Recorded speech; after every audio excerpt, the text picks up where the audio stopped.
안녕하세요 여러분. 의료분쟁 해결소의 의료전문 변호사 강동관입니다. 의료사고에서 의료진의 법적 책임이 인정되기 위해서는 단순히 의료사고가 발생하였다는 사정만으로는 부족하고 의료진의 의료과실이 인정되어야 합니다. 의료과실이란 의료진이 의료행위 과정에서 주의 의무를 위반한 것을 의미하는데, 그렇다면 주의 의무를 위반하였다는 기준은 과연 무엇일까요? 오늘은 이 부분에 대해서 설명드리도록 하겠습니다. 제가 의료분쟁 상담에서 종종 듣는 이야기가 있습니다. 주치의가 실력이 없어서 의료사고가 발생했다, 또는 이전 병원에서 도저히 안 되겠다 싶어서 병원을 옮겼더니 옮긴 병원의 의사가 왜 이제야 왔냐, 이전 병원의 치료가 잘못되었다는 이야기를 들었다 등 의료사고가 발생한 병원 의료진의 실력에 관한 불만입니다. 특히 병원을 옮겼는데 옮긴 병원의 의사로부터 이런 말을 들으면 환자나 보호자 입장에서는 더 분노가 생길 수 있습니다. 역시 그 병원은 실력이 없었던 거구나. 만약에 그 의사가 명의였다면 이런 결과는 없었을 텐데 같은 생각이 들 수밖에 없습니다. 그런데 과연 의료소송에서 의료과실을 판단할 때 기준이 되는 의사의 실력은 누구일까요? 모든 직업군에는 개인 역량 차이가 존재합니다.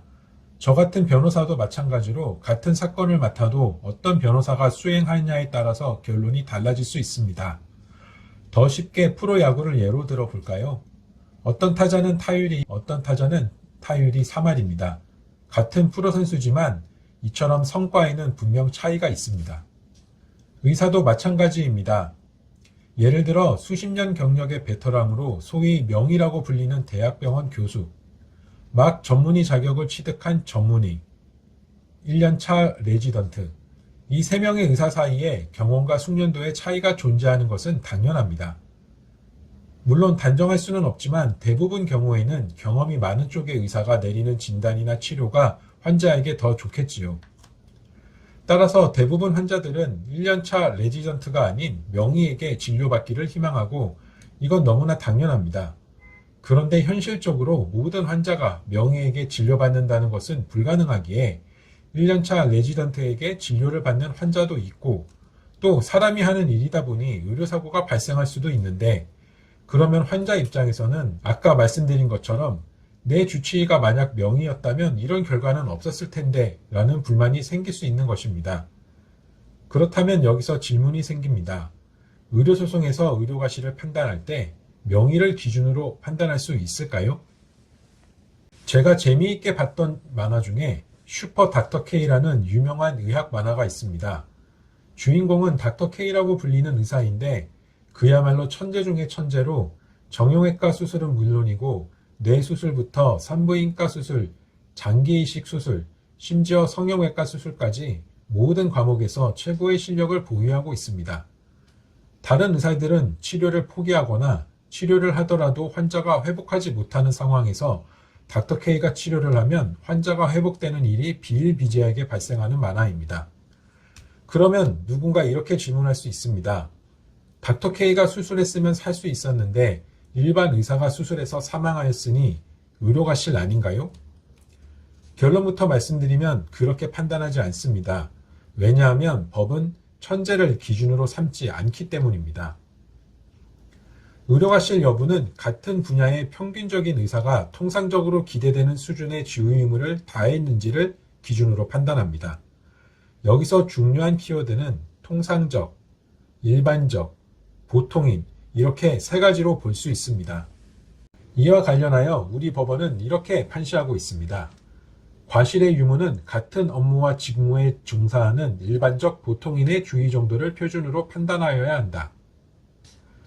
의사의 주의 의무는 의료행위 당시 임상의학 분야에서 실천되고 있는 의료행위의 수준을 기준으로 삼되 통상의 의사에게 일반적으로 알려져 있고 시인되고 있는 의학상식을 뜻한다. 정리하자면 명의 수준이 아니라 그 당시 그 의료 환경에서 같은 분야의 평균적 의사라면 어떻게 했을지를 기준으로 의료과실 여부를 판단합니다. 즉, 대부분의 의사라면 하였을 의료행위를 하지 않았거나 대부분의 의사라면 하지 않았을 의료행위를 하여서 나쁜 결과가 발생하였다면 의료과실로 보는 것입니다. 이렇게 평균을 기준으로 삼는 이유는 가장 현실적이기 때문입니다. 만약 최고 수준을 기준으로 삼는다면 어떻게 될까요? 모든 의사는 항상 전국 최고 수준의 치료를 해야 하고 모든 병원은 항상 최신 장비와 최고 인력을 갖추고 있어야 하며 만약에 여러 치료 방법 중에 조금이라도 더 나은 선택지가 있었다면 단순히 그 선택지를 선택하지 않았다는 사실만으로 의료과실이 되어버립니다.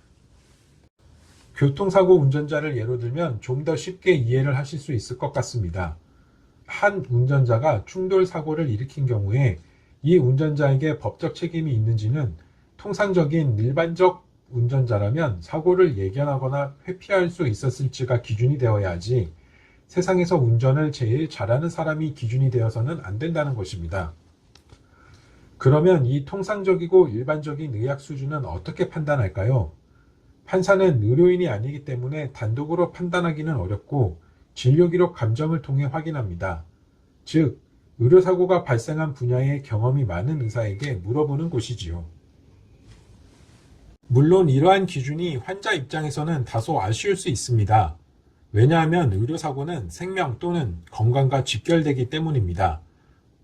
하지만 실력이 없었다 하는 점과 법적으로 과실이 있다는 점은 전혀 다른 문제입니다. 오늘은 의료사고가 발생하였을 때 의료과실인지 여부를 판단하는 기준은 통상적인 의사에게 요구되는 수준의 주요 의무라는 점에 대해서 알아보았습니다. 오늘 내용이 의료 분쟁으로 고민하시는 분들께 조금이나마 도움이 되었으면 합니다. 그렇다면 저는 다음 영상으로 다시 찾아오겠습니다. 시청해주셔서 감사합니다.